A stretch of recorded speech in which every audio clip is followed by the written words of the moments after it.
Rolex don't do much sizes between 40mm and 36mm, and while there was a 39mm case size in both Oyster Perpetual and the Explorer range, they were both discontinued in favor of Oyster Perpetual 41 and Explorer in the original size of 36mm. Now what if you find the size of 40mm a little too big for your wrist, and then the 36mm as a touch too small for your preference? Luckily, Rolex do multiple case profiles in the 40mm range, that is, the 40mm GMT wears much differently, or more specifically, much bigger than the 40mm Yachtmaster. I did a comparison of 40mm Submariner versus 40mm Yachtmaster a while back, so if you are interested in that video, the link is on the top right corner of your screen. Coming back to more sizes, fortunately, there's a 37mm size that Rolex do in the Yachtmaster range. This is uncommon size and you won't see much from Rolex in this case size. So if you are on the fence with case size of 40mm, let's compare it with the 37mm version to see if that may be something to tickle your fancy.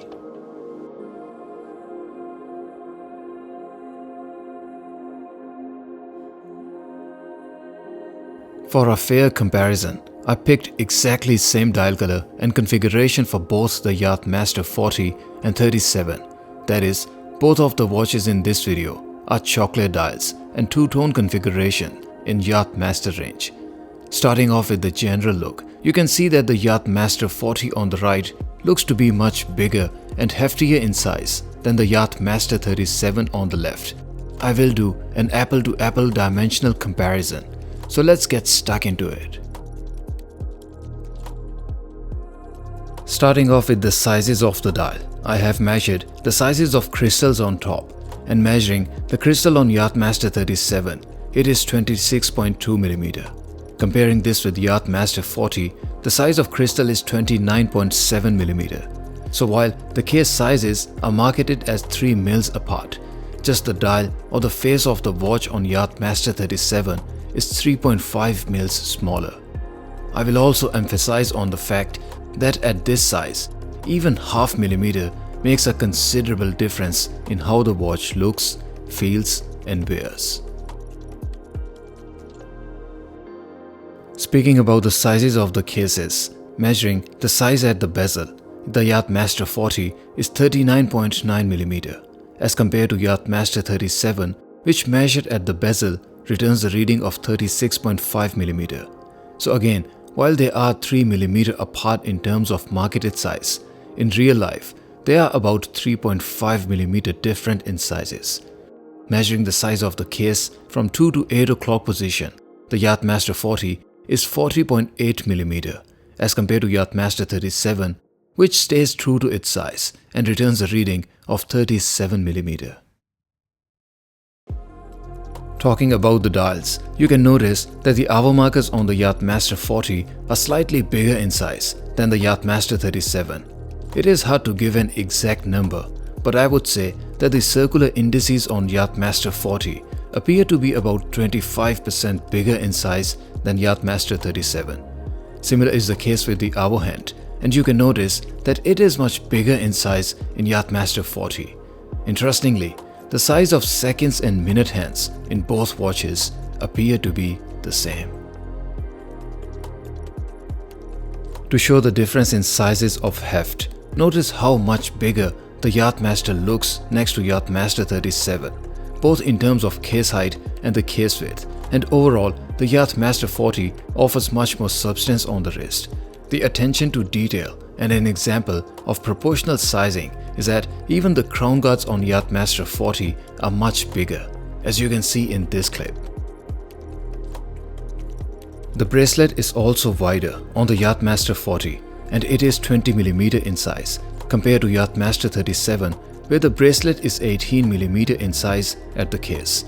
The bracelet on Yachtmaster 40 tapers down to 15.4mm and attaches to a clasp which is 17.7mm in size, whereas on Yachtmaster 37, the bracelet tapers down to 14mm and has a clasp that is 16.3mm in size.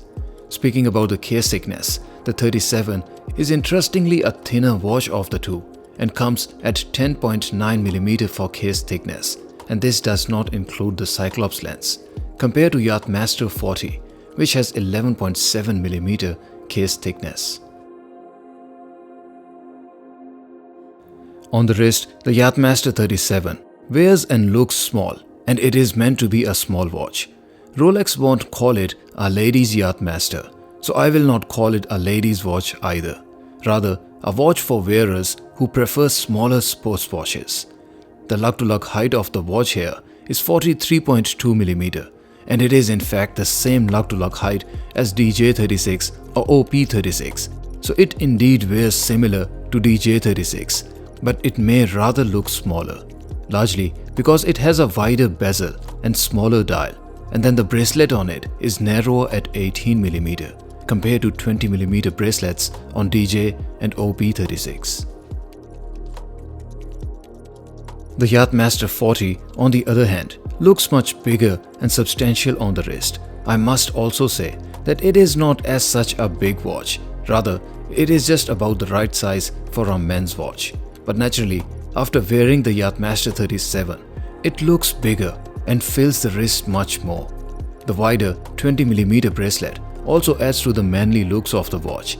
The weight of Yachtmaster 40 with all links on is 159 grams compared to Yachtmaster 37, which is 130 grams with all links on. So none of these watches are as such heavy or uncomfortable, despite the fact that they are two-tone watches. There is no right or wrong choice here. Rather, they are essentially same watches and same model, but just in different size for different market. If you prefer a larger watch with slightly thicker case, bigger size, wider bracelet and heavier feel, then the Yachtmaster 40 will suit you better. But this does not mean that it is a big watch. Rather, it may already be a smaller watch for many at 40mm. Speaking about Yachtmaster 37, it is naturally a smaller watch of the two. It is in fact smaller than what a 37mm size would suggest. I would even say that Yachtmaster 37 is a smaller watch than DJ36 and OP36, and that is purely because it has a smaller dial or face, and then the bracelet is much narrower. So don't fall for 37mm case size, and don't consider the Yachtmaster 37 if you want a watch bigger than DJ36 or OP36. Rather, consider the Yachtmaster 37 as your next watch if you want a watch ever so slightly smaller than the DJ36 or OP36. It is strange and surprising, but weirdly true too.